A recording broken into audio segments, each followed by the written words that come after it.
everybody, and welcome to today's episode of Attendance Bias. I am your host, Brian Weinstein.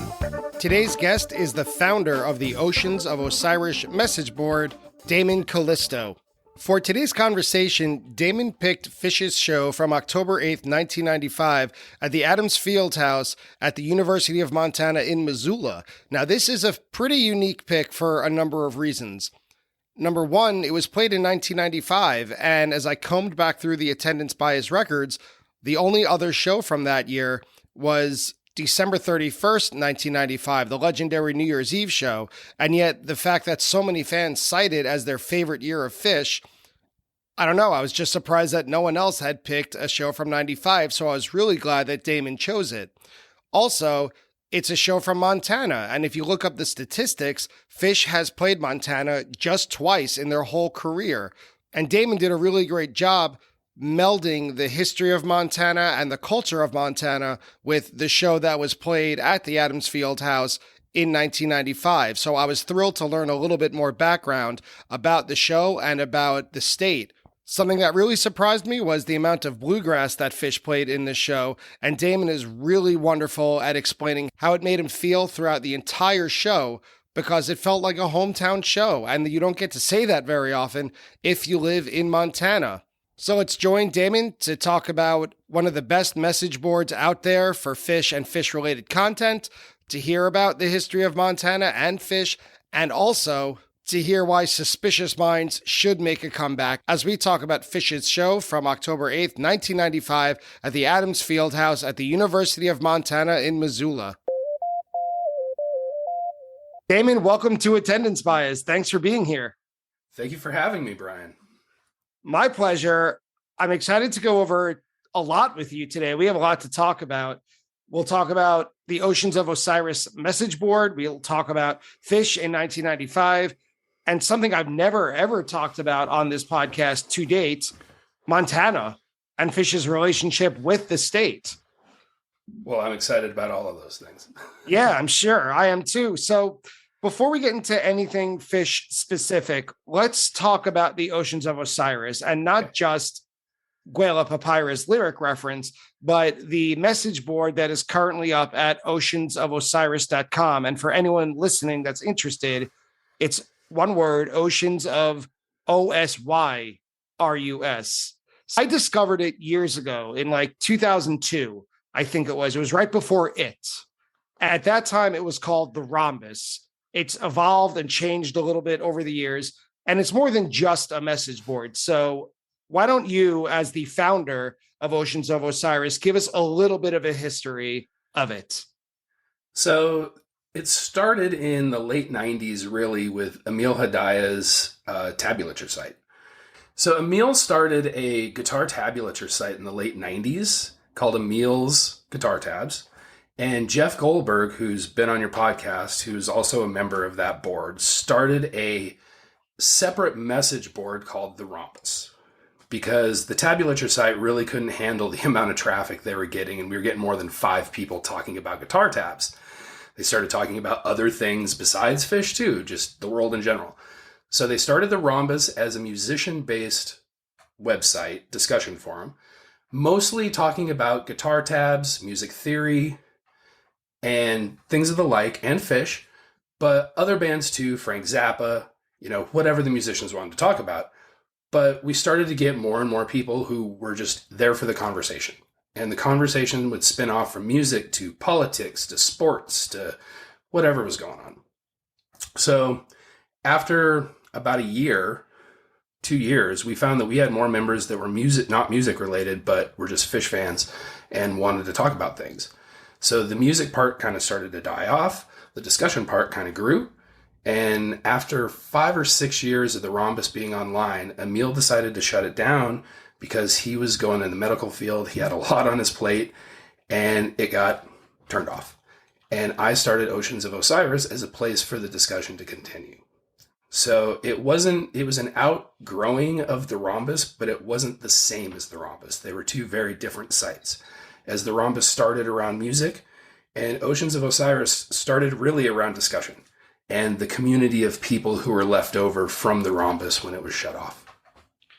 So there's a lot of Phish message boards out there that have more notoriety, popularity, whatever word you want to use, than Oceans of Osiris, or that the Rhombus did. Phish.net is obviously kind of the baseline for it. There's Fantasy Tour. What makes the Oceans of Osiris message board different from those, in your opinion? Well, I think it started fairly small. It was a group of musicians who kind of stuck around for the conversation, and we all grew into friends. And so instead of hundreds, if not thousands of people, we had 25, 50, up to 100 active members at any given time. And the conversations, instead of being short, were quite in-depth. People would type pages and pages, and people would read them. And some of it would be about the music. Some of it would be about theory. Some of it would be about politics at the time. And because of the close-knit nature of that and the way it carried over to Osiris, I think that's just different than any other social group I've been on or seen. It's not little snippets of conversation around one subject. It's really in-depth conversations about any subject. Like, there's people from the boards that I met 10, 15 years ago once, and I know their entire family history and their pets and when they had their kids and when, they got married or when they got divorced or, just life stuff, right? And it's because we kept those connections because it was a small group. And I think everybody formed these kind of bonds early on because maybe in part we had Phish in common.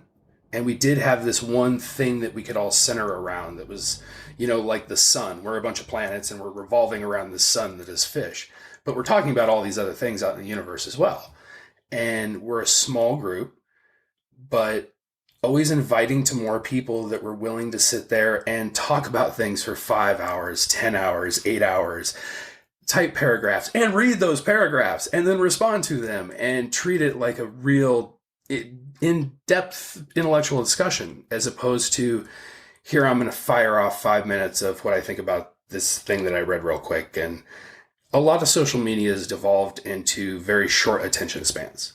And I think the length of attention span really kind of dictates how much you get out of it. I agree. I think the part that you're stressing about not just typing a lot, because any message board has that. Anyone can sit down at a computer and tell you why The Empire Strikes Back is the best. Well, yeah, that's the thing about what you emphasized, is that not just people writing a lot, but people reading what others have written. And and to me, what makes I keep stumbling over the name, Oceans of Osyrus different is that not just, a lot of the internet and message boards and social media, a lot of people take anonymity as an excuse to use a flamethrower. I think what makes Oceans of Osyrus different is that although we do have usernames, of course, the anonymity is almost not possible because everyone puts so much of themselves into their thoughts. So it's much more obvious and apparent that if you typed something, Damon, then I respond to it. If you were critical of Billy Joel, one of my favorite artists, and anyone listening, trust me, there's a lot of people on Osiris who are critical of Billy Joel. I'm not one of them. Right. This is an example for the record. I love the Piano Man. But if I write that and I talk about, no, he's one of the best, singer-songwriter rock performers of the 70s and early 80s. People, but I'll take that ribbing with good humor, but people know that I'm behind it.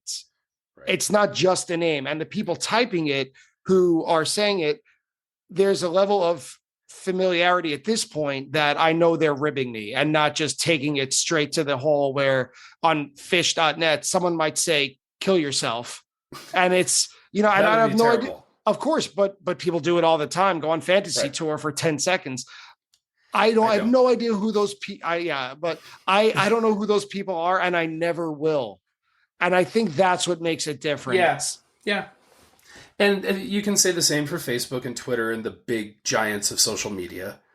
What's funny is Rhombus started well before social media was around, before there was a Facebook, years before there was a Facebook. Rhombus started in 2000. Jeff and Emil started it. That's 22 years now. So it's the same group of people have come and gone for 22 years. And there's a core group of 10 or 15 of us that have been there the entire time. And some of the people from even way back then will come and revisit 20 years later and drop in and say hi. It's kind of like Cheers, right? That bar where everybody knows your name. It really is. Yeah. I think part of that is because people got to know each other early on. It was before social media, so it was an experiment to everyone. For me, I was in college at the time, same time that I was introduced to Phish. And here was this small corner of the internet, which I was using for bulletin board systems to learn about Star Wars mainly. And I ended up finding this little group of people that were into Phish guitar music, which I was a guitar player in bands that did progressive metal. But I wanted to learn about Phish because I was really into the band. And this little core group of guitar players were doing the same thing I was. And that's before you could just type, Phish guitar into Google and find it. Yeah, it was Alta Vista at that time. Right. It was like you found a diamond in the rough. And I think we always treated it that way. And that core group treated it that way. And then that kind of passed down to people as they found us and came in. They became part of that family. And I think that's really it in the end, is it's family. That's why we stay together. So I find it amazing that it lasted through both the hiatus and the breakup. Right. It really shows how strong the bonds of this online community are, in that, like you mentioned, you use the analogy of Phish as the sun, and we're each user is a little planet revolving around it, where we have that as a touchstone. But there are scores and scores of conversation where the word Phish never, ever comes up. But yet that's what keeps drawing us back in, I think. And you could tell me, because you're the one who, I don't know if you still do, but at least had access to the metrics of the usage of the site. You do. Okay. So does it get ramped up? Is the usage higher when Phish is on tour, or if they announce a tour? Oh, yes. The usage changes as soon as there's a ticket announcement. Got it. The minute there's a tour announcement, usage changes that day. And there'll be people from years ago that'll come in and check in. And whenever there's meetup threads posted, people will check in and log into those more often. And it definitely has an ebb and flow with Phish Tour Cycle. And to wrap up this segment, for anyone listening who may be a little hungrier for Phish chatter, or chatter that is with, if not like-minded fans, at least respectful and fans who will listen to you, where can they find it? They can find it simply at www.oceansofosyrus.com, and you have to register to view the entire forum and read all the threads and post. And there's a few registration questions related to Phish to make sure that you're not a robot. And we do really welcome all new members. We've had a new guy come, his name's Dano, came less than 2 years ago during the pandemic and is a new member, and you wouldn't know it by the conversation. You'd think he was an old timer. So there's people on those boards that help run the place and do run the place now that I've never met personally. And there's people on there that I see constantly, and in both cases, I have incredibly good, deep conversations with them. So we're always welcoming to new people, as long as you're there for respectful discussion. So, Damon, we'll come back to that at the end of this conversation. But for now, Let's turn the spotlight onto Phish, and we'll hear a bit about you during the attendance bias lightning round. You ready?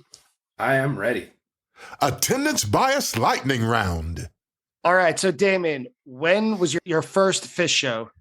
It was 11/28/1994 in Bozeman, Montana. The track Montana on a live one is a segment of the Tweezer Jam where Mike got that real low funk bass going. And how long have they, or how many times have they even played Montana? Because today's show that we're going to talk about is about Montana. They've played twice. And you're in the 100% club of Phish in Montana. Yes. Mazel tov. What was your most recent show, and what did you think of it?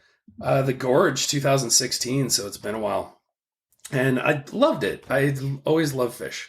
And it was a great show. The first night, second set, there was a ripping Cross-Eyed where they were teasing Cross-Eyed throughout, and it was a great show. And the Gorge is always a great show. I had seen every show at the Gorge up until that point. If someone asked you for a recommendation to get into Phish, they said, "Hey, Damon, I've been hearing about them forever. What would you suggest?" What would you suggest? Oh, I still fall back on a live one. It's what really solidified them for me. I had heard some other stuff first, but yeah, I'd say a live one. Although I think Slip, Stitch, and Pass is their best live album. A live one covers everything kind of at that point. If you had a time machine and you could go back in time to witness any Phish moment, whether it's on stage or off stage, where or when would you go?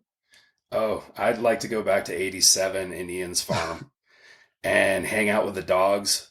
Yeah, everyone Watch that want to hear show. those dogs. And yeah, I want to play with those dogs and some barbecue and watch Phish with some friends. And yeah, that's my happy place, is a barbecue and a concert in the background. So yeah. You enjoy myself. Is it Yem or YEM? It's yum. When I say SOAM, is it scent of a mule or split open and melt? It's split open and melt. What is your favorite post-show snack?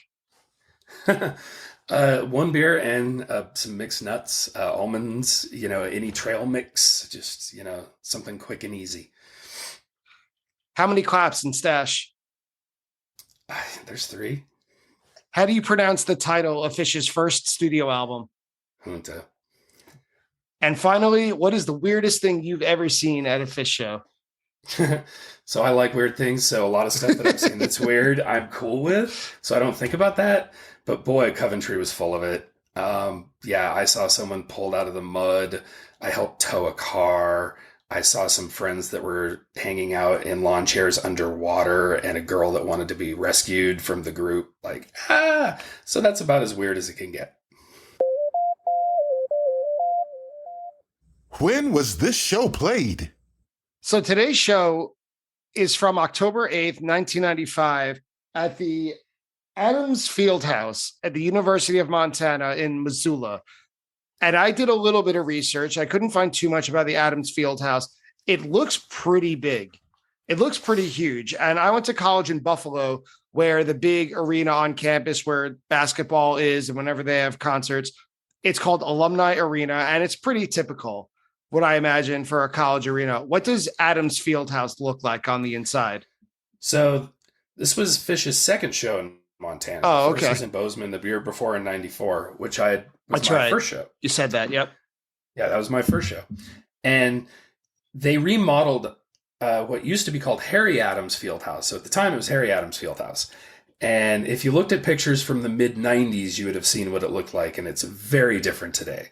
They've expanded it and nearly doubled the capacity of it, or near doubled. Added more sections up top. So it's a very different field house now. At the time, it was smaller. It was more of a typical basketball arena. And it was kind of terrible sound-wise. It was all metal roof with metal rafters. Had the fold-in stands as opposed to permanent. So those were folded back. So it was just one level of 100-level stands and then a big floor. So it was a smaller, tighter basketball arena at the time. And so for the fall of 1995, I think at this point, we could safely say that the fall 95 tour is a legendary tour in Phish history, rivaled probably by fall 97, which might get more ink. But I think in late 1.0, people who got into Phish, I got into them around 96. The fall 95 tour is spoken about in reverent terms. I think it's 53 or 54 shows, that whole tour. It's nuts. It seems to be, every show seemed to be an instant classic, where you could say that every show they played was better than the night before. And just some stats, it did consist of 54 shows, exclamation points I put, beginning on September 27th in Sacramento, and it ended December 17th in Lake Placid, New York. So just to put that into context, if you were in college, it's pretty much the entire fall semester, the fall tour that year. Yeah, that would be a pretty full semester of learning if you were on tour. yeah. For learning what? Well, learning music. Trey was at his peak that time. And I think that's why he's playing that many shows back to back and is just pulling harmonies out of thin air. So as one reason why I think there's a lot of reverence for that year, is it's just an insane amount of material. And it's mind-boggling, how many shows they played. They crisscrossed the country, and even though it's not literally true, it seems like there wasn't or city or state that they missed. The breadth of it is jaw-dropping. The only real break is that there was a week in between Halloween in Chicago where they played Quadrophenia, and then November 9th in Atlanta. That's really the only break in that whole run. Well, and the number of fans that they were able to acquire during that period of time from 94 through 95. I had seen them twice. My first show was in Bozeman. My second show was in Missoula, and they were less than a year apart by a month. Now, I saw Phish twice in Montana in less than a year. That's, you didn't get that again. So, and they were hitting college campuses. So I saw them at the Bozeman campus the first time and the Missoula campus the second time. Again, just running around the country on fire, picking up college kids and picking up fans. It's about the smartest thing I've ever seen a band do. And then at the end of the year, they're playing Madison Square Garden. Yeah, exactly. And it's a recurring motif on this podcast when we get to this point of the context of the show and the tour, that each year or each tour shows a little bit more of growth or how the band is getting just a little bit bigger. But I do believe that Fall 95 really emphasizes that leap from theaters and mid-sized venues in their less popular areas to like full-on professional arena tours, coast to coast. Like they were just still having that last flavor, last licks, that if you were living close to a theater in, let's say, Nevada or Idaho or Montana, where they might have been less popular at the time, you could still catch Phish in a place that had maybe fewer than 5,000 seats. You could, and they were building a huge tour mechanism at the time. I saw them both at both the Bozeman show and Missoula. I was super impressed with the light rig and the sound and just the entire stage production. And I was seeing bands like Nirvana and Pearl Jam and Alice in Chains and Soundgarden living in the Northwest. I traveled to Seattle shows all the time. And I thought Phish was putting on a bigger production and a better show than just about any of the major acts at the time. So they were also building this just monster tour mechanism that carried them through all the way through 90s and into today. And they were doing it not as a headliner, but as an only. They didn't have an opening act. They didn't have anything else to draw. They were the draw. So I think that at the time you would see, it was common to see like a 3-act, 4-act tour. So for Phish to be out there just by themselves doing it and building it from the ground up was incredible thing to experience at the time, really, in hindsight. And it's funny when you look at the different venues in terms of, if you use that, I do, as a gauge of popularity and draw. They were playing the Roseland Ballroom in New York in 1992 and 1993, I think 93.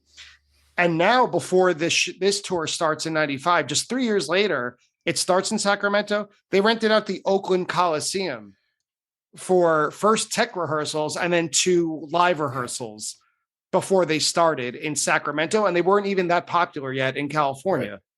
Right. And so at the beginning of this fall tour specifically, the Donny Weiss, their newsletter, informed fans that they would have the opportunity to vote on the band's second, quote, Halloween musical costume, which we all know turned out to be Quadrophenia. Yes. This tour also brought the audience band chess game to the fans, which was brought back in 2020. Yeah. Oh, did you get to make a move or? Yeah, I'm pretty sure that woo that you hear at the end is the chess move happening on the board. I kind of remember everyone doing the chess thing, and it was kind of sporadic at the time, probably because my mind was blown by the music. But and some songs, this is not a full list, but just for context, some songs that were debuted this tour included Cars, Trucks, and Buses, Taste, Billy Breathes, Keyboard Cavalry, Hello, My Baby, and of course, all of Quadrophenia. What's your view on their music style in 95? Well, it's funny because my first show in 94 was the 45-minute tweezer that is still considered one of the best ever played. And I was used to that 45-minute length. So this show was a little different because nothing gets over 8 or 9 minutes. But they're getting right to the depth of one of those jams immediately at certain spots during the show. And I think in 95, it didn't matter if they played 8 minutes or 25 minutes on a song. They could drop into a complex jam on the dime. And it's funny because whenever I think of this show, this particular Missoula show, I think of Stash. And they don't play Stash at the show. But just about every jam sounds, it's in that, D. There's a lot of D key songs, and it just has that stash feel in the AC/DC jam. It has it in the Yamar jam. It has it in the Timber jam. And I think a lot of stuff that year, they could get into that zone that in the previous years, they could frenetically get there, but not just spin a song and just be there immediately. So they were at absolute peak form. Yeah, they were very experimental. Yes. Ready to dive off the deep end. Where were you in the fall of 1995? Like, where was Damon Callisto, and what led you to this show?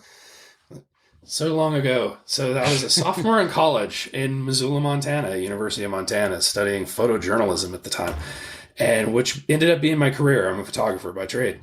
And there was a lot of different kind of music coming my way. I was a musician. I grew up playing piano and guitar. Picked up a guitar because of the Ramones and Metallica and Van Halen. So I played the metal side of things. And when I first heard Phish, it was the complexity of the music. I liked Slayer and stuff like that, but it only goes so far. So I heard Frank Zappa and other bands in high school that were leaning towards the jazz side, and I was in jazz band. So I had that kind of background that just naturally led me to Phish. So at the time, I'm learning tons of music, and I was doing darkroom work and photography work, shooting local bands. I was in a band in town. So I was kind of just getting my toes wet in a scene that would end up dominating my life, really.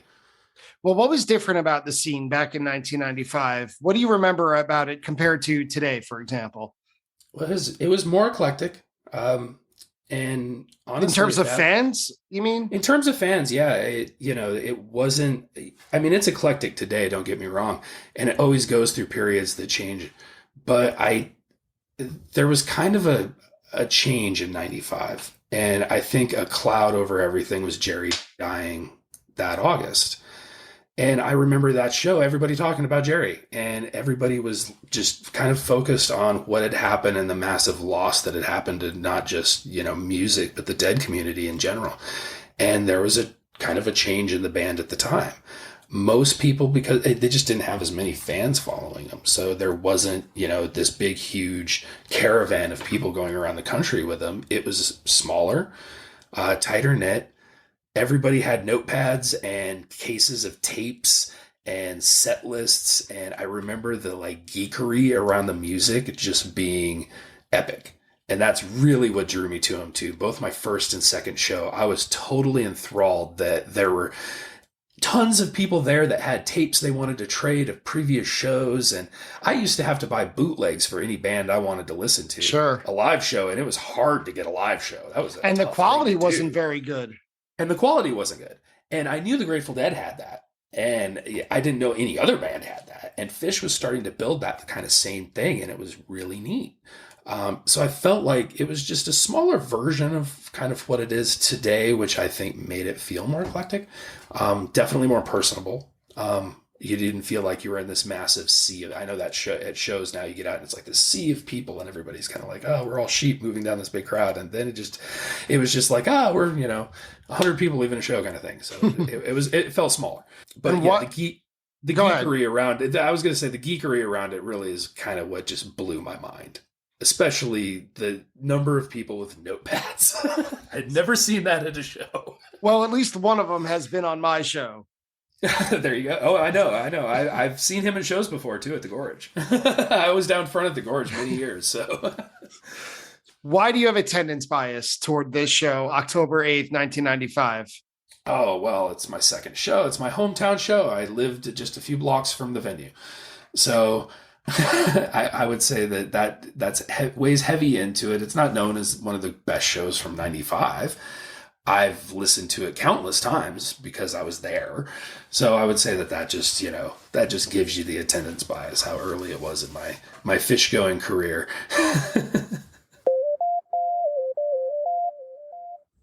Set one.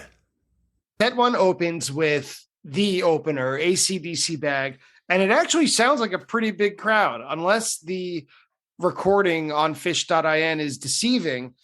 I don't know. The UMT website says that it could fit up to 7,500 people for a 360-degree concert. And then it says as little as 2,000 for a half house set. Now, I know you mentioned earlier that it's been revamped, the field house. So how big? I have terrible spatial reasoning skills. I can't tell if there's 100 people in a place or 700. What would your estimate be in terms of population? Well, I would say that it was maybe 3,000 or 4,000 people. The first show they played in Bozeman's arena was modeled after Madison Square Garden. It's like a mini MSG. It's wood, it's round, it's beautiful. It held more people. I know it's been changed over the years too. But Missoula was really kind of had a typical basketball arena for a mid-field college town. I mean, it wasn't that great of an arena. Metal roof, terrible sound. That was one problem with the shows. The sound was off and on throughout, but I would say in terms of venues, Bozeman was definitely a better venue. As far as the crowd, though, it was a great crowd. Everyone was rowdy, but it wasn't sold out. It was definitely hardcore fans that had been touring and some locals that decided to come. The floor was full, and the stands were less than half full. So, yeah, maybe 3,000.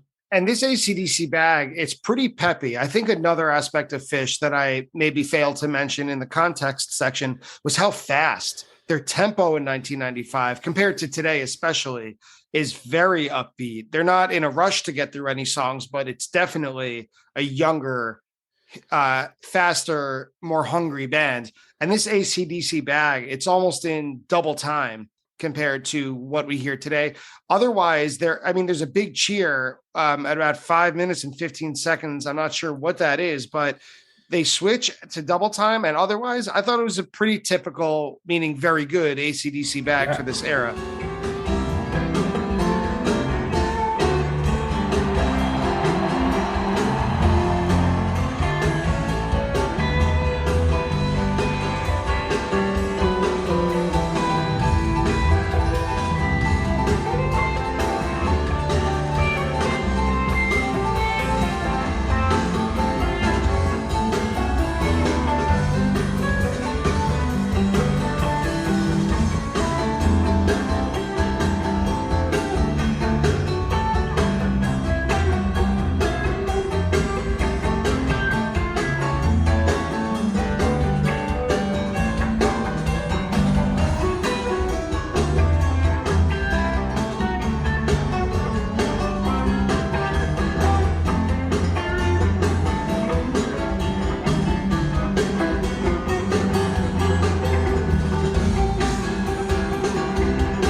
Yeah, so the big cheer was definitely people jumping the rail.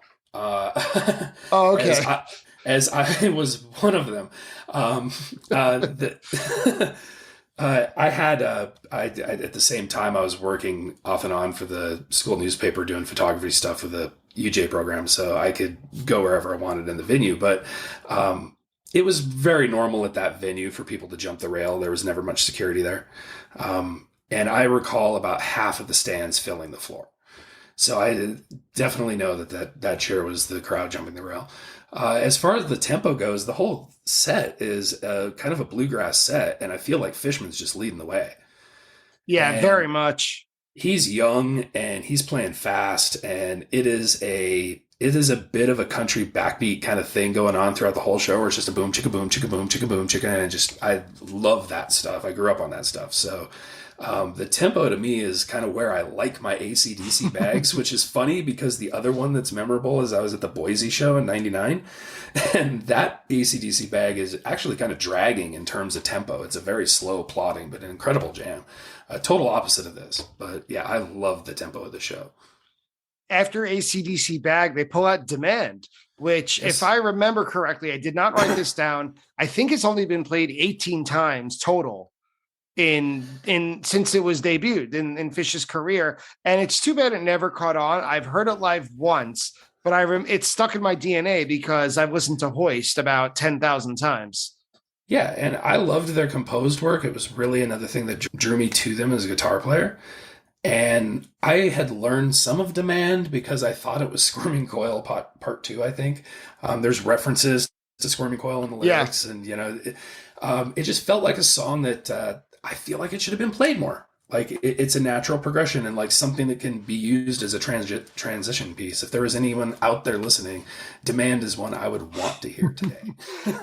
and they do use it kind of like a transition. You know, there were earlier versions in '94 where they would play the whole Split Open and Melt jam like it's reflected on Hoist, but they didn't do that this time. This time the whole track I think is like 2 minutes and 48 seconds. Yeah, it's very really short. Yeah, but they do transition it right into Sparkle. I wrote that it was a pretty tight non-transition.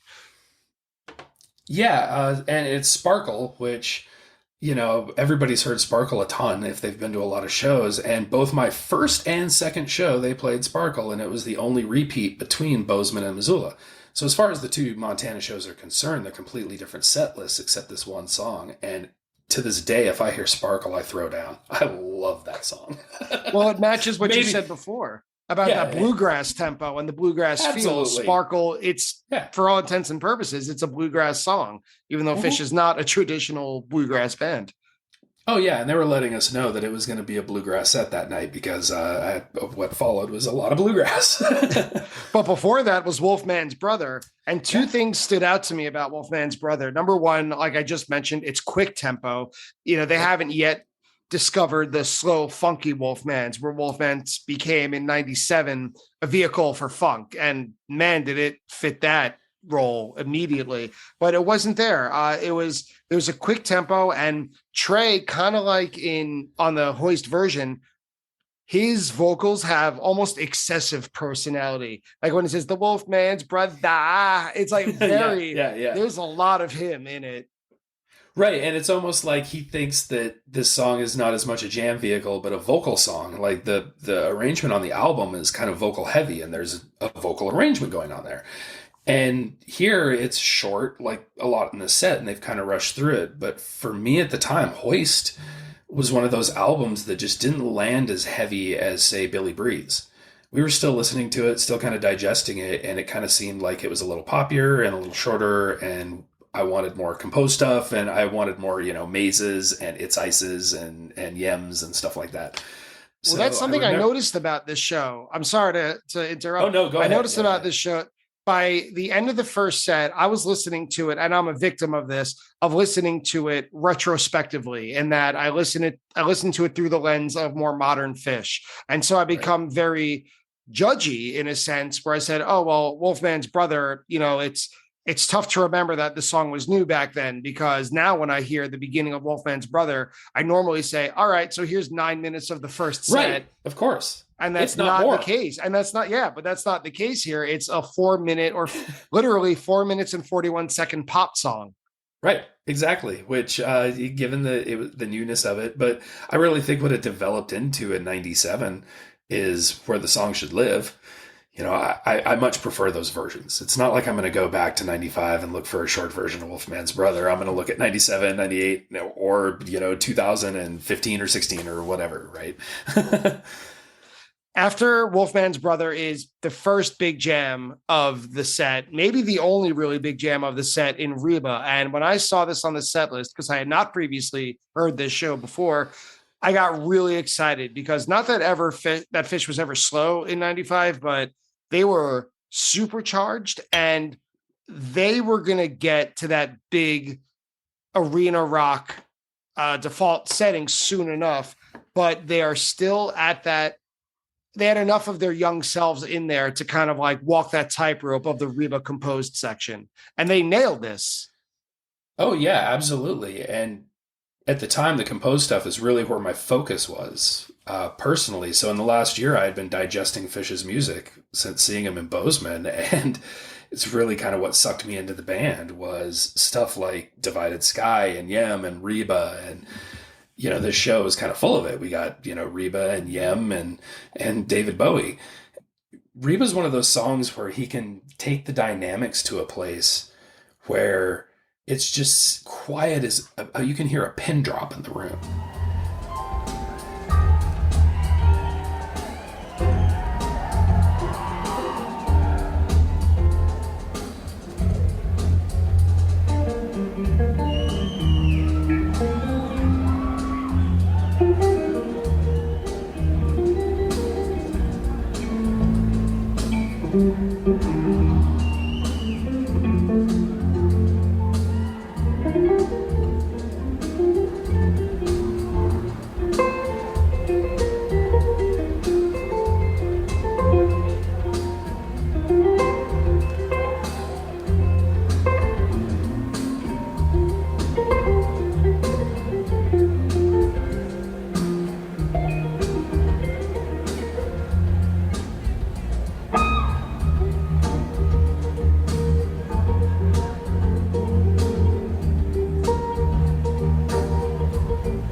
but he's just laying down these really full round melodies at the same time. And this song definitely got there at that point. I think every version of Reba from 94 or 95 pretty much gets there at some point.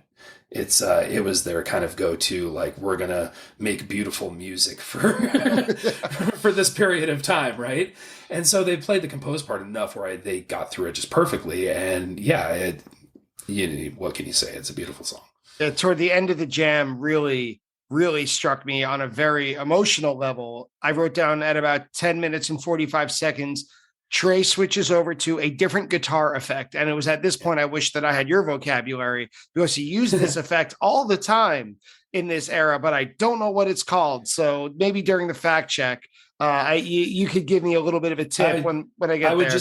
Off the top of my head, I would just guess that it was probably at the point where he engaged the Leslie, because he does manage to get his tone to a point where it's really round, and then he'll just hit the Leslie to spin it around the room, but he's not caking on the vibe and all the other effects with it. So it's really beautiful note by note, but that's just off the top of my head.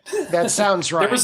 There was a lot of Leslie at this show too. And I think in part because the venue was metal and it was feedbacky, you could hear it bouncing off of the walls. So I'd imagine the Leslie to him sounded pretty good.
That sounds right. And by the end of the Reba Jam, the whole band is truly interacting. They are really a wall of sound. They are one instrument in four parts.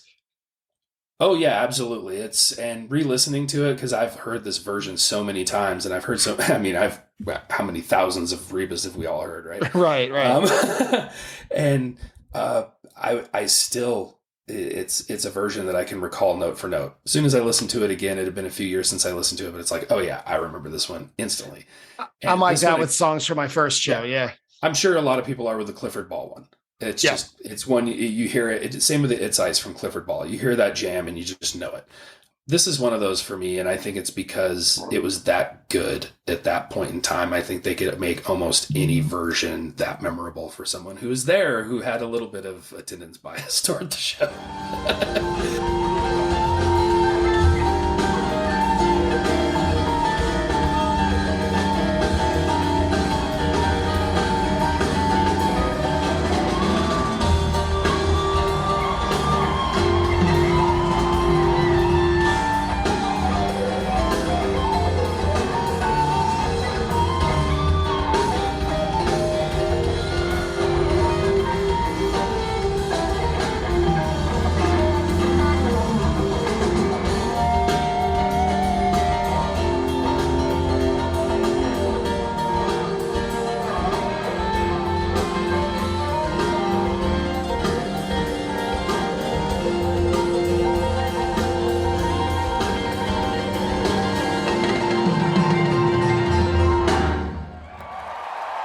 And they follow up Reba with a completely acoustic I'm Lonesome, which I absolutely loved. In terms of things aside from the jams, this might have been my favorite part of the whole first set.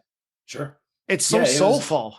It is, and it's well done, and they're harmonizing really well together. I know at some point they had taken some training on like the barbershop quartet thing, and they had like started working on harmonies more, and I believe it was in '94. But yeah, they were really on point with the bluegrass, and the crowd was eating it up. So I think the two together just, made it kind of a perfect, marriage that makes the bluegrass work. Well, that's why I'm glad to have you on here, because when I listened to this, a question that came to me is this the culture, a part of the culture of Montana? Because I always associated bluegrass with the Ozarks. Sure. Well, there is a phrase that some Montanans don't like hearing called Montucky. It's a small state. There's 800,000 at the time. There was 800,000 people there. And I came from a farm outside Great Falls. I grew up on a farm that was 65 miles from the nearest gas station. And I went to high school in the winters in a town of 50,000 people, and I was in the big city. So yeah, there is a bit of a country vibe there, and it's not just pure country or pure bluegrass. It was a marriage of all of it. I definitely grew up listening to bluegrass and country. I saw Johnny Cash and Waylon Jennings and Willie Nelson when I was a kid with my grandfather. You'd hear guys playing with banjos on the porch, and there was definitely, like a local group of old guys that either did barbershop quartet or bluegrass. And they would do it at the fair. So there was definitely that culture there. And, you just see it driving through the state. There's nothing. There's, and in that area, there's logging and there's mountains and there's little towns, but there's no cities. So it was kind of ingrained in the culture. Absolutely.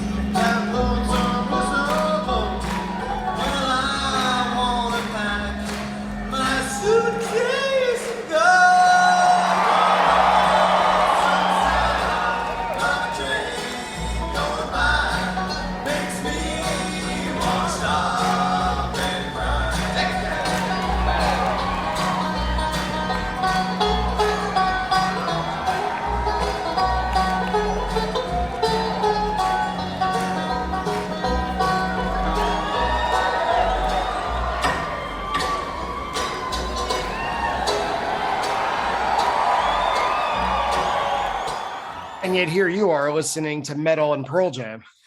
Well, yeah, and at the same time, I was a big Star Wars buff because I was, could relate to this kid that's on a farm looking to the stars, right?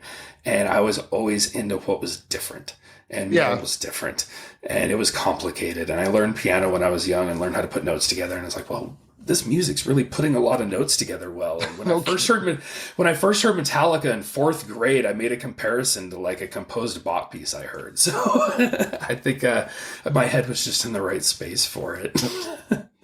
After they closed I'm Blue, I'm Lonesome, they played, shockingly to me, a 2-minute and 50-second Prince Caspian. There's no intro, and there's not even that traditional, or what used to be a traditional outro where they did the like that wasn't even there.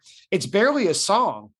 Right. And, at the time, this was kind of our introduction to a lot of this. I had heard or read maybe in that point in Guitar Player about the Blob.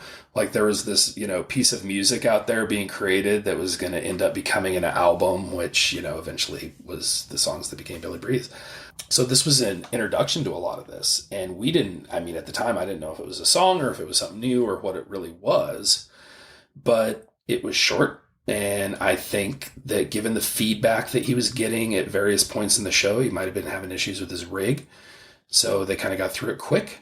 They definitely were trying to build a wall of sound on it, or they were trying to build up to something, and it kind of just got let go, and they come back to it and free. So yeah, early, there's some pipers from the early days too that kind of just got abandoned and cut off quick. Yeah, so that's true. And after that is more bluegrass. The birth of a song, I suppose. Yeah, as the quick birth of a song. Right. And then more quick, they played Uncle Pen next, more bluegrass with perfect harmonies. And to me, at this point on my first listen, I was thinking this is kind of a mishmash. There wasn't much flow yet, but it was a good sampler taste, like a good, if you go to Applebee's or something and you get the sampler as an appetizer, you got 2 or 3 buffalo wings, you got 2 potato skins, and that's kind of what this is in terms of Phish stylistically in this odd musical period between Hoist and Billy Breathes. Right. And given the flow of the kind of unflow of the set, I could almost see them walking off saying we should have just played bluegrass because all the bluegrass is hitting and the crowd was loving it. And I could just see that, if this was just a pure bluegrass set, it would probably live in infamy. But, mixing in the other stuff because they're trying to present new material and kind of trying to get through things, it didn't flow as well. But they were hitting in the right spots when they needed to. And the crowd was loving it. So they hit the next spot really well because they closed the set with Free, which again was still pretty new. They were still ironing out some of these songs. I thought it was pretty obvious that none of these were really fully baked yet, but they were doing it in real time. Yeah, and still kind of figuring out where the song goes, because if you listen to this one and listen to one today, they are completely different. Like you were saying, you could confuse this with Taste. I did confuse it with Taste at the end, yeah. I'm pretty sure when I was there, I thought it was Fog That Surrounds was the name of it. Yeah. And it's like, I know there's this thing called Fog That Surrounds, and maybe this is that. I mean, that's about how much knowledge we had of it. And what's interesting about this jam, I had to actually listen to it again a couple times because it really does kind of show you the tone of the arena, because toward the end, he is definitely using his Leslie and vibe to get a reflection off of the back wall of the arena, and you can hear it spinning. And it's just a note. He's just holding it. And so it gets that tasty. It's in that D mode where it's just, there, and there's not a lot of notes going on. And I feel like he was trying to build an atmosphere more than a melody with this. And the song ends up, Free ends up being a kind of a very different jam after time. But at this point, it's a bit of a blob, as they were calling the music back then. Yeah. They don't even do the bass fills yet. No. Right after the vocals. That's not part of the song yet. It debuted on May 16th, 95 at that Lowell, Massachusetts, the Voters for Choice benefit with Gloria Steinem. And it started to take shape over summer tour. This was only the 13th time that it was played. So it's not like brand new, but it's not seasoned yet. It's still in the oven. Right. And I'm wanting to say 96 versions, they cleaned up a bit, but it really didn't get there until 97, 98 in terms of kind of what we know of as today. And there was something I noticed at the very end, like you were just saying, that Trey or the band as a whole was trying to create this atmosphere, this big swirl. As I was listening, especially the first time, I noticed during that build portion that there's no more guitar. I didn't hear any guitar at all. And so I wrote in the notes, is Trey on his mini percussion set? He is. And I remembered, when I saw in your notes that you had written that, and I was like, oh yeah, that's right. He jumped on the mini kit. And I didn't remember which part of the show he did, but that's definitely when he did. It was at the end of that set. And I think there's some feedback he's getting there too. And I could tell that there was a few points during the show I could see that he was frustrated with his rig. And maybe he was just a little hot for the venue. Whatever was going on, it was time to put the guitar down and get behind the mini kit and just let Page fill in.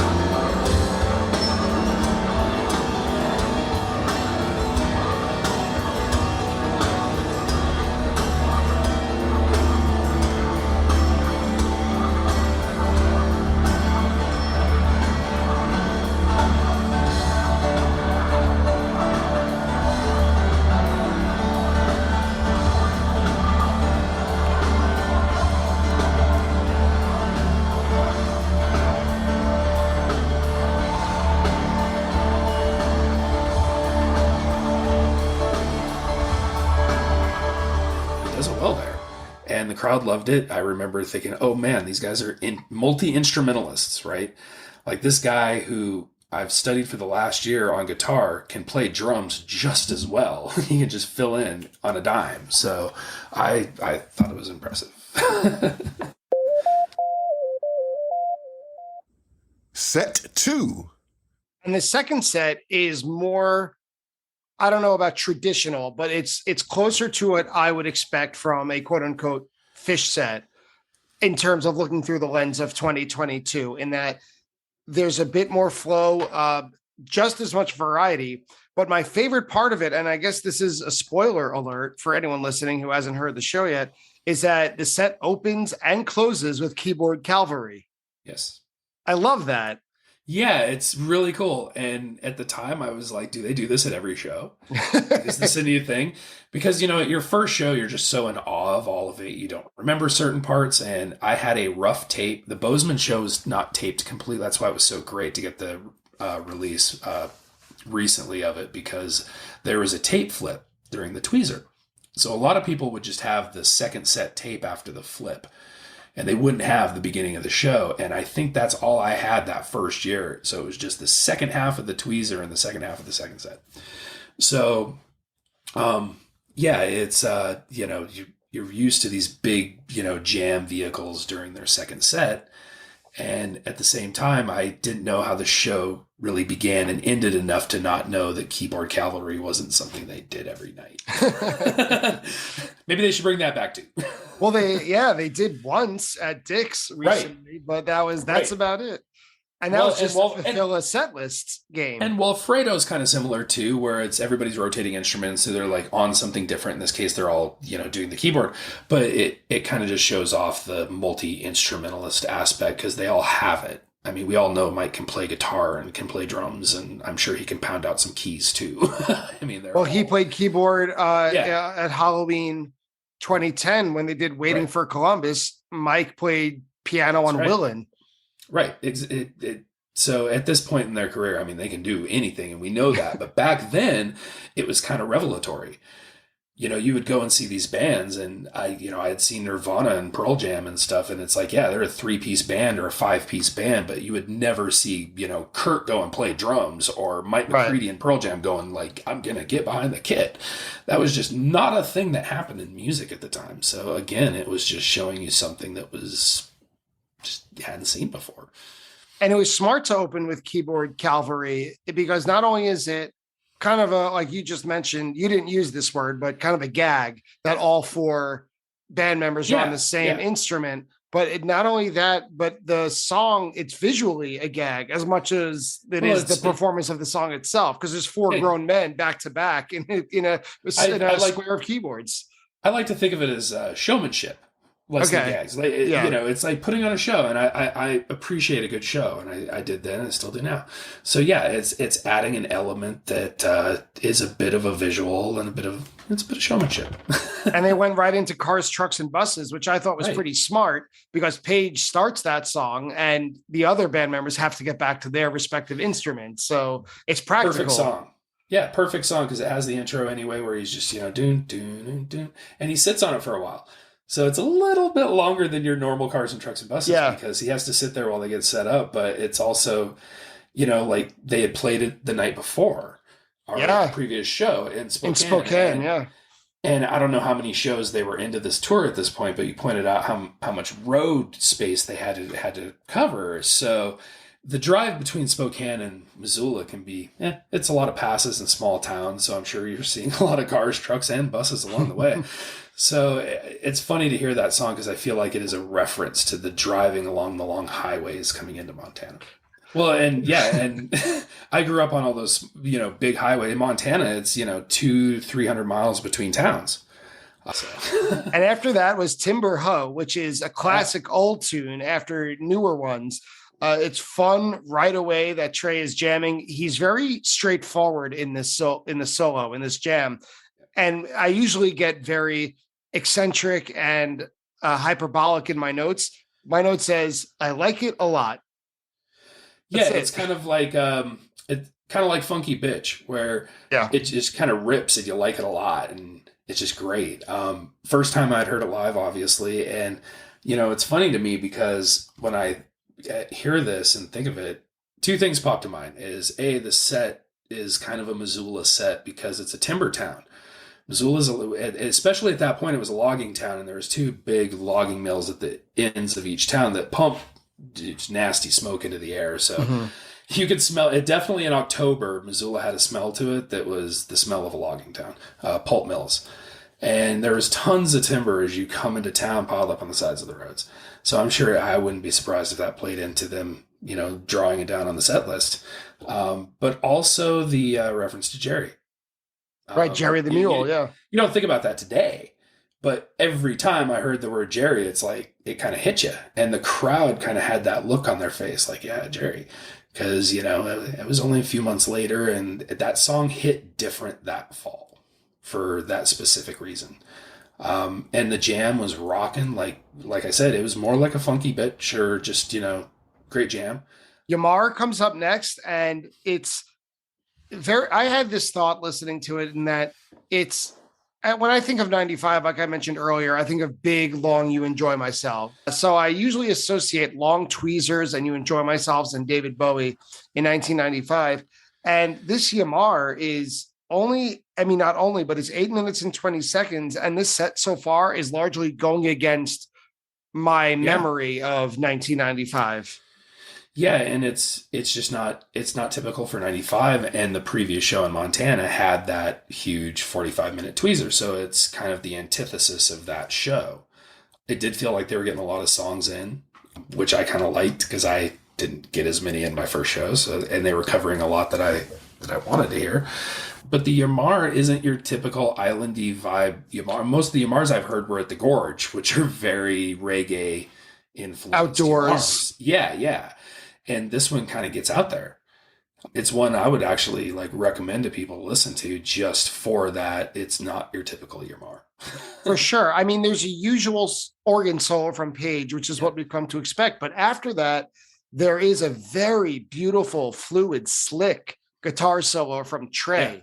And when jaded fans start saying, "Oh, Trey's not as good as he used to be," or he used to be so much better, there are truths to that and there are untruths to that. But this solo at 5 minutes is, in my opinion, kind of emblematic of what I think a lot of 1.0 fans mean. Like, you're not going to hear a solo like this today.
Yeah, and it's there's always going to be a youthfulness to creativity and things change over the years.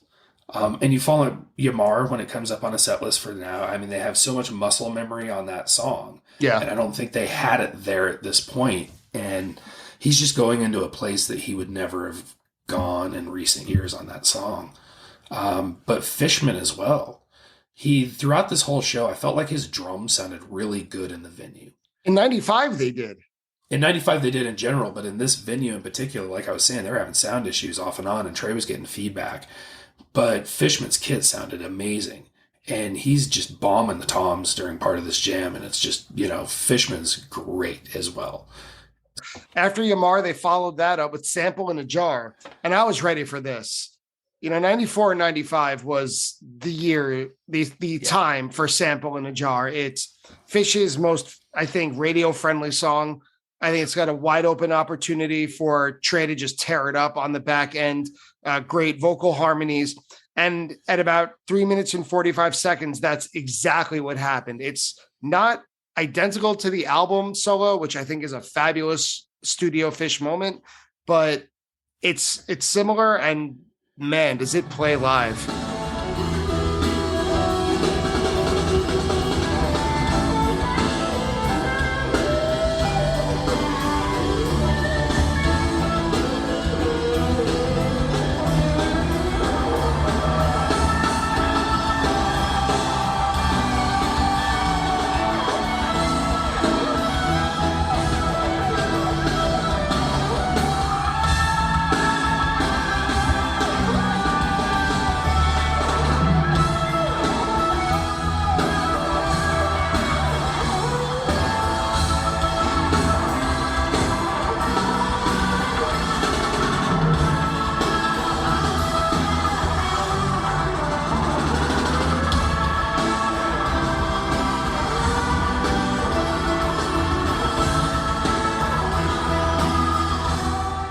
Yeah, it's kind of the ultimate, rock star peak guitar player song.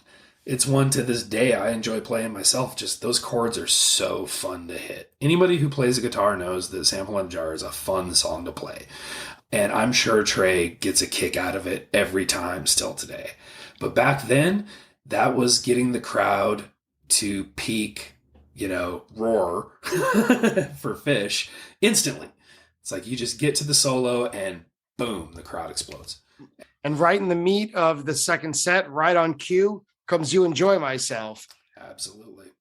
Fantastic. I will point out before you give your thoughts that at 30 seconds, there's a little bit of a gaffe. So for all of us, sometimes myself included, who all have rose-colored glasses of what used to be and that Phish never screwed up or that they always botch it now, not true. They did miss beats quite a bit back then. Yeah. Oh yeah. It happens to the best of them. I mean, it's funny because at this point, I've heard Reba at the show and now I'm getting a Yem, and I had been studying these composed songs for the last year. And this was the hardest of all of them. And I'd gone through all the arpeggios and I'd learned all the chords and and here he is playing it. And it's like, I could point out the part that he missed. And I almost think that was fun. And it's like, it's almost fun when he misses those little parts because it gives the crowd something to react to as well. Trey's, he's more human than most of us, I would say. Actually, the guy feels a lot and it's clear. Those little moments where, he doesn't get it perfect. It never bothered me for those reasons. But at the same time, I'm getting my first Yem. And like I said, I had been studying this stuff for that previous year, and it was my first induction into Phish, which has been a part of my life now for, almost 30 years. And that song in particular, that version, it wasn't the most stellar version ever, but it's great. And to finally hear it, I was through the roof. Absolutely. I love this. I love this version. This is track by track. This is probably my favorite of the whole show. This jam is just outstanding all the way through. Around 10 minutes or closer to 11 minutes during the bass and drum section, Fishman does something where he's off by like a millisecond, but he's not really off because it's intentional. You can hear it. If he was off, it would only happen once, but he just goes off beat, I guess I should say, by, I don't know, like it's almost immeasurable and it still fits. His ability to play with rhythm and the rest of the band's discipline and ability to stay structured while their drummer is not keeping it down, but intentionally, it's mind melding. It's very simple. It sounds very basic, but it isn't.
And I think sometimes he's doing that stuff, like you were saying, it sounds unintentional, but it isn't. And it's a really hard type of intentional. Yeah. Because what he's trying to do is essentially not just two different rhythms that work together, but here, I'm going to try to play two different rhythms that don't work together. Right. Because I think a musician's instinct is to correct. Yeah. Oh, it always is. Yeah. You always want to fall back into the pocket. And he was playing really far outside of it during this jam. And, throughout, I think really like once you get into an arena and play a drum set in an arena, it's a different beast. And that's probably why the Who's Quadrophenia was such a great 95 pick.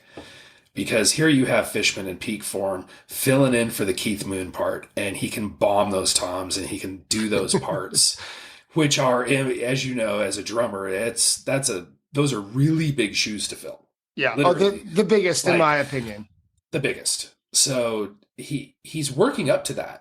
And maybe that's just practice that he's doing at this point. And it's like, oh, let me just work on this little part during this song. But whatever it is, yeah, as any drummer out there can tell you, I play guitar mainly, but I play drums as well. And that is impossible stuff. And after the big drama of You Enjoy Myself, they follow up with Suspicious Minds. It's wonderful. It's a great comedy. Yeah, you need it because that You Enjoy Myself really did blow minds, I imagine. And I love when they play Suspicious Minds. It's an underrated Fishman song. To date, it was last played at that legendary Vegas show that they released officially December 6th, 96, right, where Fishman came on and quote unquote dueled all the Elvis impersonators with this song. Well, and isn't that another side of bluegrass and country? I mean, I also grew up on Hee Haw, and there was comedy. There was comedy in a lot of this. And it's funny because they came out of Yem into this vocal jam, which is the first time I had heard a vocal jam. And the lights, I just seared into my memory, are the lights reflecting off the roof, because the whole venue was painted really, really white at the time. So it was super reflective. Okay. So all those strobes and those spinning lights coming off the rafters. And I had never heard a band do a vocal jam in my life, much less to a strobe. I thought strobe lights were reserved for Pantera at the time. And it just blew my mind. And I thought it was amazing that these four guys just up there with their mouths and a microphone were doing this thing. And it went into this ludicrous display of Elvis. And I love good comedy, and I laughed and thought it was hilarious. He's running side to side. He's got the cape and he's singing terribly. It didn't matter. None of that. It was about the show. It was about what he was doing on the stage at the time. And I remember, at least in my area, everyone was laughing and just thought it was hilarious. And it was, part of the fun that night. They play him off with Hold Your Head Up. And then unexpectedly, at least to my ears, the follow-up to Suspicious Minds, I thought it would be something more like Chalk Dust Torture or Maze, like you mentioned before, something a little bit more ripping and intense. But they played Dog-Faced Boy, which I thought almost led into like a schizophrenia Phish. Sure, but it's also kind of a quasi-country ballad. It's it has that looking, by the campfire, looking at the stars, outdoorsy kind of feel. Yeah, I lied and I cheated. Yeah. Yeah, I lied and I cheated. I mean, that's just, it's almost like Sleeping Monkey, right? Yeah, like Merle Haggard. Like Merle Haggard, old traditional. So I think it fit the overall set. And if you wanted to bring the room down and quiet it down, you can't really argue with Dog-Faced Boy. I thought it was a great lull in the show. And yeah, to this day, still one of my favorite ballads. Mine too. And to not yet close the set, but for all intents and purposes, close the set, was David Bowie, where, again, very almost like a mirror to Reba earlier in the show, that the composed section is absolutely nailed. It's very fast, and it gets good and weird at 7 minutes. Like, although this doesn't, I don't know if this even qualifies for the orbit of weird in 94 or 95, but this is real jamming. Like, these are games. It's really awesome, this Bowie. Yeah, it's actually kind of an odd version compared to a lot of them. It's certainly not what I got used to in seeing them at the Gorge, because there's some Gorge Bowies where they're just beautiful, and it's like to get the stars out and that song, almost like a reba, like where the jam would get to that lull of that dynamic, lull that's just beautiful. And in this case, it's a little frenetic and dissonant throughout. And the way it starts too, today we're always like, is it Mays or is it Bowie? Although a drummer should know the difference between those two. It's not quite the same on the hi-hats. But in this case, it's like, does it start as Bowie? Kind of. I mean, he really kind of comes in weird on the hi-hat, and I just remember it kind of, just starting. It didn't have that just solid Bowie intro. And yeah, it's a good rockin' Bowie by the end of it, but has a good dissonant jam in the middle of it. Yeah, that end of it blew me away. There's a part at about 13 minutes. There's a coda. It's like right before going to the coda where Trey does the trilling part. And he just kills it at 13 minutes. This is a Bowie that no longer exists. I've accepted Bowie for what it is now, as usually a first or second set closer, and kind of a callback to old school Phish. But it's still breaking ground in 1995.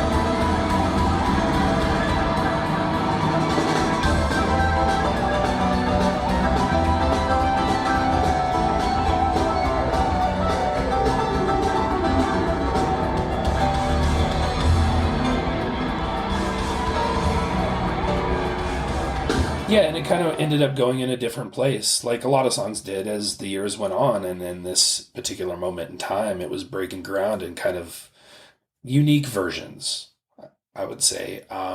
Some of that's really just hard to do. I can't imagine being Trey trying to rip a Bowie every night or every 5 nights and get to that final trill part and then do it. I can sit there and play it on guitar, just that part, but like jamming up to it and leading into it, you have to be the guy that wrote it and played it every night to even get there. And then at that point, it's about age. I mean, those are 25-year-old fingers playing too, or 30-year-old fingers at this point. So, the older we get, the harder things are on our body. And, we always have to cut him a little break when it comes to certain parts of songs like that.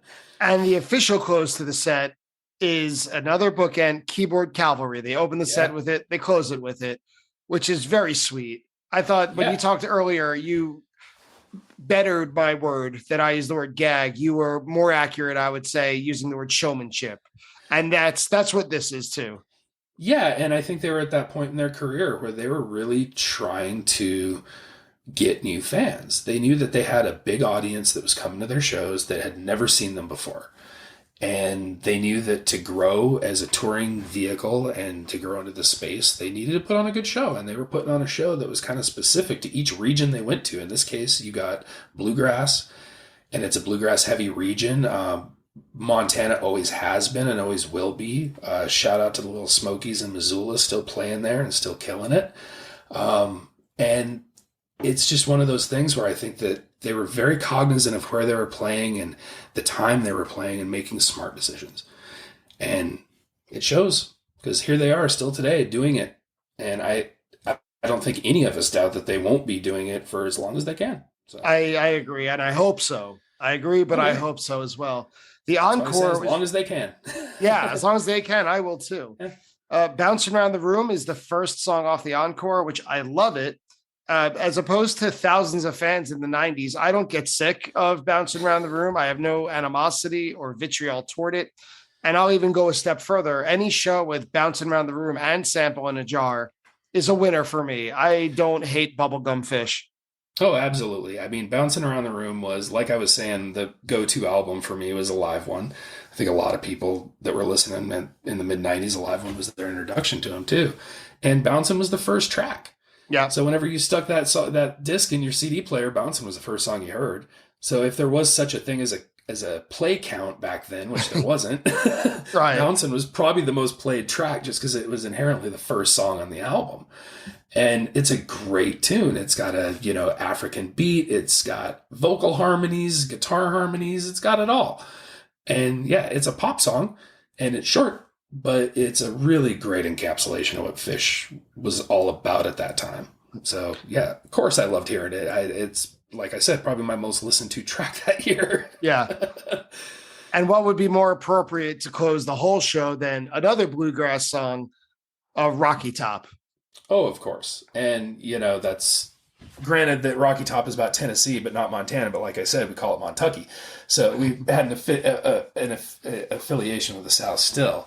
Yeah, I would say that everybody was just in a really good mood. I feel like the house lights flipped on. I know there's a cheer at the beginning of that song. Yeah, it's loud. And it's real loud. And I feel like that was when the house lights flipped on. It was pretty common for house lights to flip on toward the end of a show or at an encore and for the house light manager to do that there. I know Pearl Jam does that at all their shows. Yeah. The Yellow Ledbetter, but they always did there as well and just had a few months earlier. So I was kind of like, is that a venue thing? Is that a Pearl Jam thing? Or is that a Phish thing? But I remember house lights being on during Rocky Top. So I think that's where that cheer came from. And it was a bluegrass, everybody slapping their knees and girls in long skirts twirling around. And I just remember that scene as being so happy and fun. And that crowd, there was a lot of floor, even though the crowd had flooded from the 100 level down to the floor, there was a ton of floor space. That was why it was kind of ridiculous that we weren't all on the floor. I felt like the floor was undersold because even in the encore, I had 10 feet around me. So, and I was very close at that point. So it was a really good time. That was a great end to a great night in Montana. Damon Callisto, thanks so much for coming on to Attendance Bias to talk about the history of Phish and Montana as a whole, the culture of the state and Phish's place in it for these two shows, but also about Oceans of Osyrus, the message board that is available and open to anyone who would like to visit it. Well, thank you very much for having me. And it's good to talk about the Montana shows. It might have been my first two shows and it was, a long time ago, but great period of history for the band. And I love talking about Phish. So thanks for having me, Brian. Sure. Let's give one more plug. Tell us about Oceans of Osyrus, where people can find it and what they'll find when they get there. So yeah, Oceans of Osyrus, just www.oceansofosiris.com. There's a simple registration form and you can log in and see the full site. And I would expect, good conversation about a variety of subjects from politics and, what you have going on in your life to Phish, music theory, and even, how to smoke meat and brisket. There's actually a lot of conversation about that. We talk a lot about smoked meats. Yeah. And our beer collections and those kind of things. But it's a wide variety of topics. But there is kind of, like I said, Phish is kind of the sun to the whole thing. It was spawned from the Rhombus, which obviously is a Phish reference, but was never directly a Phish related board. It was always kind of an other. And this is kind of has that same, center of gravity, we'll say. And that's it for my interview with Damon Callisto of oceansofosiris.com. And with all that talk about a show that happened many, many years ago and an hour and 20-minute recording, we were bound to have to double-check a few things. So now it's time for the Attendance Bias Fact Check. Attendance Bias Fact Check. Damon's most recent Phish show was at the Gorge in 2016. That was a 2-night run on July 15th and 16th of that year. The first night, Damon mentioned with Cross-Eyed and Painless and No Men in No Man's Land was discussed on this show, this podcast, by father and son duo Jeff and Ben Fortgang. That episode was released about a year ago on March 31st, 2021. Damon's time travel answer is that he would go back to the show at Ian's Farm in 1987. That show was played on August 21st, 1987 in Hebron, New York. It was a 3-set show where they played virtually their entire catalog up to that point. As Damon mentioned, you can hear dogs barking in the background throughout the entire performance, despite the fact that the most circulated recording of this show is a soundboard.